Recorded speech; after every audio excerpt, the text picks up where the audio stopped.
Десятки регионов страны, сотни спасенных жизней, тонны ликвидированных наркотиков. Дмитрий Носов с активистами движения «Антидилер» колесит по стране в надежде спасти молодежь от наркомании. Он уже побывал в разных регионах Кавказа, в Ингушетии впервые. Мнение о республике, признается он, складывалось только по рассказам, но приезд перевернул все его восприятие. В 10 часов вечера мы в Назрань заехали.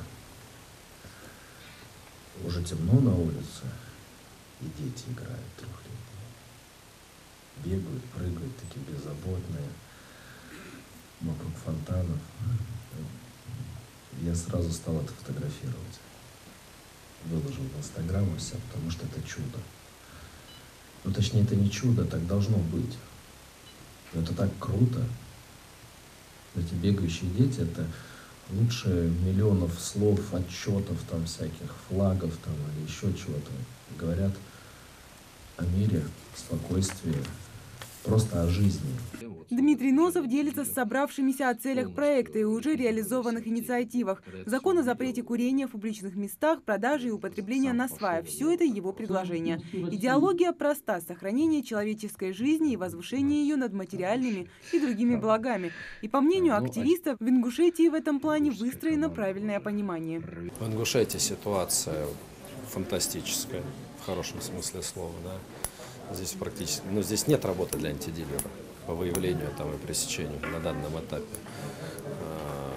Самая тяжелая ситуация в Ставрополе, в Ставропольском крае, особенно в Пятигорске. Ну и сейчас еще доедем до Дагестана, посмотрим, как там. В зале активисты различных движений, политики и общественные деятели. Каждый из них не упускает случая задать свой вопрос гостю. Кого-то интересует статистика, а других достижения волонтеров и советы. Высокий рейтинг республики в списке регионов по борьбе с наркоманией, конечно, радует. Но главное не сдавать позиции, считают здесь. Конечно, отрадно, что у нас в республике, может быть, эта проблема не стоит столь остро, как в других регионах, чтобы не сгладить. Но, тем не менее, она важна, и с ней эту работу надо вести на должном уровне. Радует то, что она у нас, что наркомания у нас столь большого развития не имеет, скажем, как в других регионах.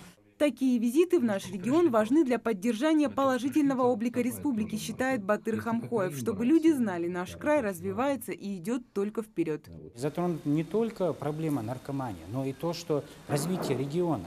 То есть уже не монорегион, а то, что люди приезжают, и вот это вот на широкую ногу идет развитие, это совсем другое.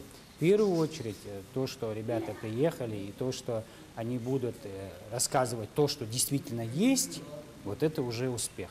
А путешествие активистов продолжается. Их ждут в других регионах. А напоследок гости отметили, важно, чтобы в будущем Ингушетия не только не потеряла свою третью строчку в рейтинге, но и общими усилиями молодежи и власти добилась первого места. Мария Мистоева, Хаваш Гойгов, Новости 24.